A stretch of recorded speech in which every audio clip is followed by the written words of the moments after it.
विदेशमा पढ्न जाने सोच्दै हुनुहुन्छ your journey starts with the right test. Right test चाहिँ कुन हो र कतिवटा छ? IELTS test. This test is accepted by almost every country. यस्तो कन्ट्री जहाँ चाहिँ ल्याङ्ग्वेज रिक्वायर्ड हुन्छ like Germany and many more. त्यस्तो कन्ट्रीहरूले पनि आइएल्सबाट एप्लिकेसनहरू चाहिँ लिइराखेको हुन्छ।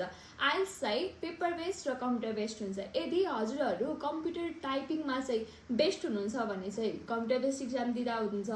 यसको चाहिँ रिजल्ट 3 डेजमा आइसक्छ भने चाहिँ पेपर बेस्ड दिनु मन छ भने यसको रिजल्ट चाहिँ 13 डेजसम्म आउँछ। पिटी यो चाहिँ फुल्ली कम्प्युटर बेस्ड टेस्ट हो र यो आइएल्स भन्दा अलिकति सजिलो हुन्छ र यसको रिजल्ट पनि विदिन 2 to 5 डेजमा आइसक्छ।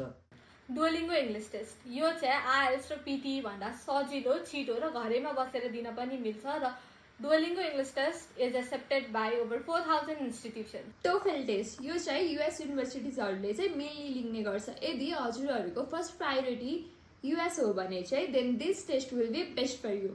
स्याट चाहिँ स्कलरसिप क्लेम गर्नको लागि गरिने टेस्ट हो। यसमा चाहिँ म्याथ्स र इङ्ग्लिसको टेस्ट हुन्छ। यो चाहिँ धेरै जस्तो युएस युनिभर्सिटिजहरूले एक्सेप्ट गर्छ। Which one is right for you? Start preparing today.